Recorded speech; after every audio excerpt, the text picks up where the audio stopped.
Hey, what's up, everybody? One coach's opinion on one of these chilly mornings. It's supposed to be 60, 70 degrees. It starts off at 38. Season change. But hey, I wanted to talk today about working the pads and stuff, working the mitts with guys, and when people say there's levels to this stuff, or levels to this shit, like people might say, they're right. And what I want to say is, say you have a kid and you're teaching boxing, or a beginner, if that's what you want to call them, whatever, and you teach them the basic combinations, 1, 2, 3 piece, you know what I'm saying, there's jabs, body shots, stuff like that. And when he first starts out, I mean, he's sparring, this little kid, wah, wah, wah, you know what I'm saying? Oh, this kid look at a little mean 3-piece. Yeah, oh man, blah, blah, blah, look how sharp he is. Okay, that could be true. But now what you gotta realize is, at a certain point in time, his level goes up. I mean, boxing's based on experience. So you start off with a white book that shows how many fights you have. So when a kid with no fights is usually fighting a kid with no fights, they know how to throw punches way better than they know how to defend punches. So basically, sometimes you say, oh yeah, I thought my kid won. Why? Because they took turns really punching each other in the face, and you thought your kid landed a little bit more. But when you get a little bit at a higher level, this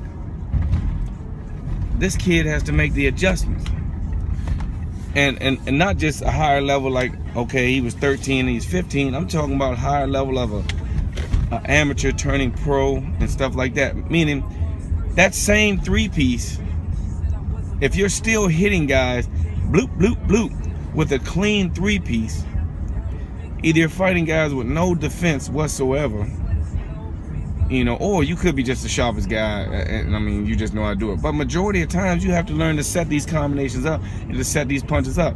Like, for instance, the jab might be a bait punch. It might be a punch just used so the cross and hook will land. Or the cross might be a bait punch. You might throw it low so he drops his hands so you can land the hook. You're still throwing the same 3-piece, but now you're placing it different. You're setting it up different. And really, all the punches shouldn't be landing, all of them shouldn't be landing, because you're using some of them to set the other punches up. And that's when you make the adjustments to keep going to this level. When you first start, you're fighting somebody that really has no defense, not a little bit, the move, but I consider defense when you can hit and when you can not get hit and return a punch good. If you're way across the other side of the ring and the guy's not touching you, that's not exactly defense. That's you're staying away from the guy. But when you can slip punches and counter punches, that's when I say you have defense. When you can roll under hook and throw your own hook, that's when I say you have defense, And I mean, everybody's learning the punches, but I really feel personally, and this goes to some of you boxers out there, you learn to throw a 3-piece, but some of y'all can't defend a 3-piece. If I took the sticks and threw a 3-piece at you, most likely the majority of people I would hit in the side of the head. They would maybe slip the first, maybe slip the second, maybe some wouldn't even slip the first, you know what I'm saying, because they're not really that defensive minded. As a coach, I feel that, and as a fighter, you should feel that any combination you learn to throw, you should learn to defend. Now, if you're throwing a 7-8 punch combination, there's no way to defend that shit. It's slip a few punches and get the hell out the way. You know what I'm saying? So if I got a guy that said, well, yeah, you can throw 8 punches at me and I'm gonna make you miss all of them, you got some extreme defense, but there's really no teaching that. That's just instincts, and hey, you done got some good defense and put yourself in good position. You know how to get good angles, but there's no defense. There's a defense for a 3-piece. There's defense for a 1-2. Defense for jabs. Defense for a brick hook. There's defense for 3 to 4 punch combinations. Really 3, and the rest is you better counter by then. You know what I'm saying? Nobody's sitting there defending a 8-piece combination. When you see a dude running 20 punches on the mitts, there's no defense for that. You know what I'm saying? So I'm just saying, when you learn to throw a 1-2, you should learn how to defend a 1-2. If you learn to throw a 3-piece, you should learn to defend a 3-piece. If you can throw a body head, you better learn how to defend the body head. You better learn how to recognize when a body head is coming and how it's getting set up, or the 3-piece.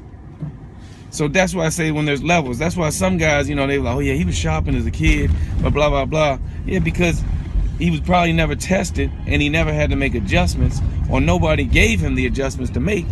So eventually he faded out. And you might say, oh yeah, kids just got better. No, sometimes it's not the kids got better. He just didn't get better.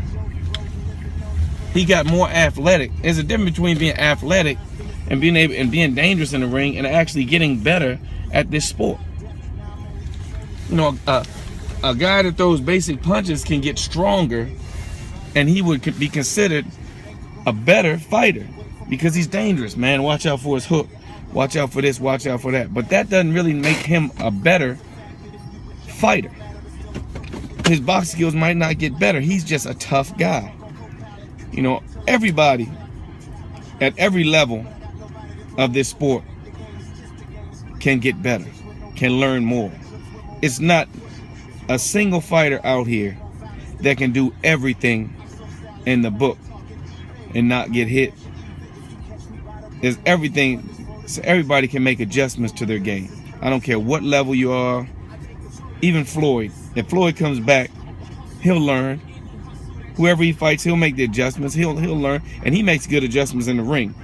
But he learns. He learns all of this. You know what I'm saying? There's no fighter out here, I don't think, that can sit and say, oh man, I don't need to learn nothing else. I got the game down. Now, you might not need nothing for the certain opponents that you're fighting, but to say you don't need to learn anymore, I think that's a mistake. Everybody's out here learning.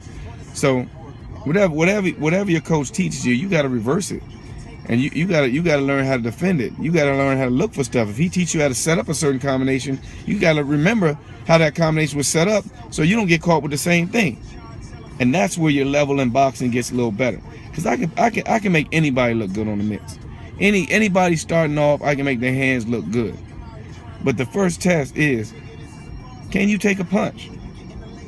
And like I said, by taking this punch, I don't mean do you not go to sleep. I mean, can you still focus and concentrate after you've been hit? Do you just, okay, yeah, that was a good jab? Or is it, oh no, I know he just ain't hit me, and you panic? That's not being able to take a punch too. If you cannot follow instructions after you've been hit with a good shot, then you cannot take a punch.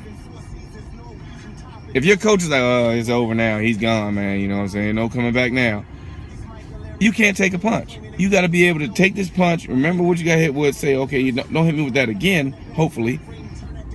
That's one of the main things. Don't hit me with that again, because usually that's how guys get knocked out. They get hit with the same shot. A guy sees, oh, he's not defending it. He's not going to defend it. Watch when I add this to it. And sleepy time. So, like I said, it's not always, you know, a person not getting better. It's the adjustments they're not making, you know what I'm saying? And their level isn't changing, you know what I'm saying? Or sometimes they might just not be getting better. I can't say that does exist. But sometimes you have a good kid and a coach can only take them so far. And that goes for me, that goes for anybody. You know, the coach relationship with the fighter is crucial. You know what I'm saying? You can have the best coach in the world, but if you don't respect him and get along with him, he's not going to be good for you. Bottom line. Like I said, tell me what you think, fighters, coaches. You know, we out here. Tell me what you think about what I'm saying. There's levels to this. There's levels to this shit.